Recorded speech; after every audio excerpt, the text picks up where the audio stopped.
Bonjour, je suis ingénieur Faustin Kikapa. Je suis très heureux de vous retrouver encore de plus pour une nouvelle vidéo en VBNet. Aujourd'hui, je vais vous parler, je vais vous expliquer comment effectuer une recherche rapide dans un langage de programmation VBNet. Ce fait que nous ayons plusieurs classes, plusieurs objets, attribués, autres, et nous n'arrivions pas à retrouver un texte qui se trouve dans notre formulaire.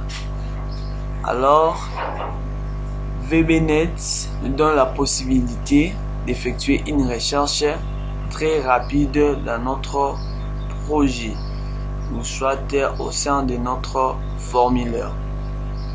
Et voilà, je suis là sur mon formulaire, comme d'habitude, les formulaires que nous travaillons.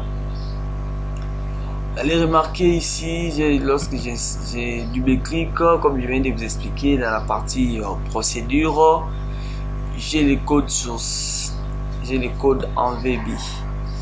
Et je peut que j'ai plusieurs textes, mais j'ai besoin d'effectuer une recherche que le programme me souligne là où se trouve MSGBox.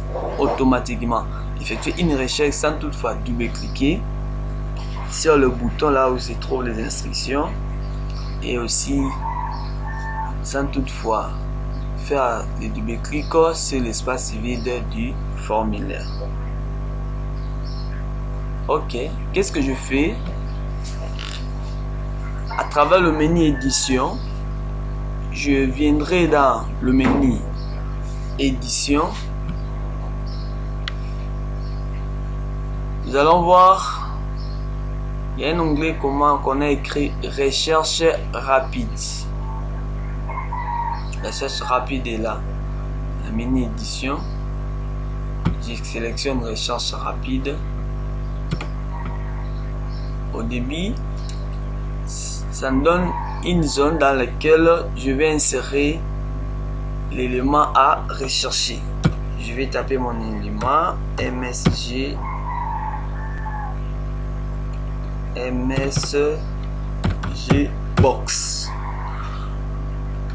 Regardez dans, c'est-à-dire la destination, là où nous voulons orienter notre recherche.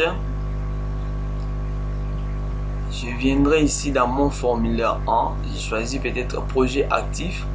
On peut effectuer une recherche dans tous les documents qui sont ouverts, dans une solution complète et dans un projet actif. Moi, je viens d'un projet actif. Par défaut, c'est comme ça. J'ai la possibilité d'afficher, d'accéder dans l'option de recherche. On me demande de respecter la case, mot entier, etc. On a aussi la possibilité d'insérer, d'entrer dans l'option de résultats. Et dès que je finis à paramétrer ma recherche, je viens dans suivant. Je peux aussi effectuer recherche tout. Je peux rechercher tous les documents. Donc, quant à moi ici, je viendrai directement dans le suivant parce que je viens de finir ma recherche. Je sélectionne sur suivant. Regardez, dès que j'appuie suivant, le programme me donne directement la recherche. Vous avez remarqué ici, on a souligné MSGBox. J'étais sur la partie création. Directement, ça me ramène là où on a écrit MSGBox. Voilà un peu.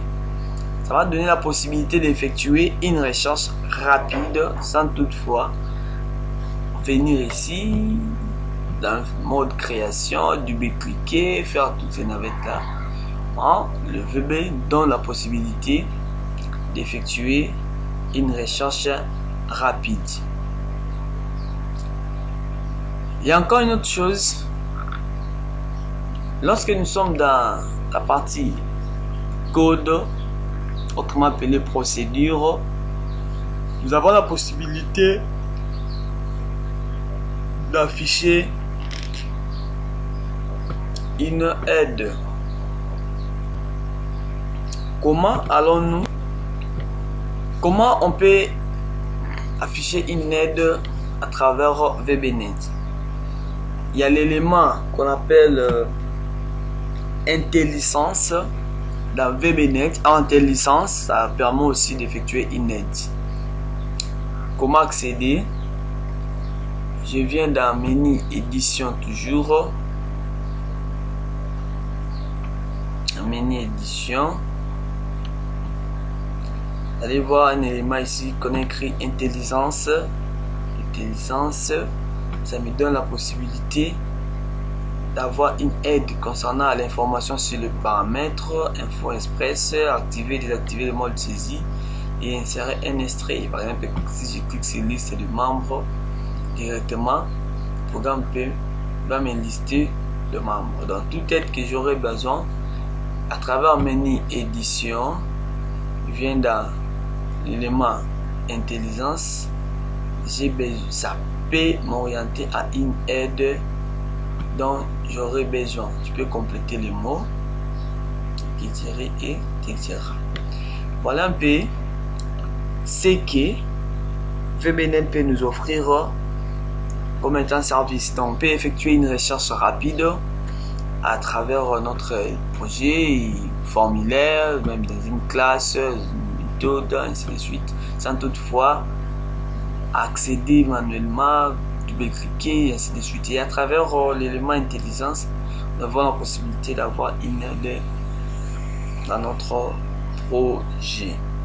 Merci beaucoup. N'oubliez pas de vous abonner massivement au sein de notre chaîne Adir Informatique.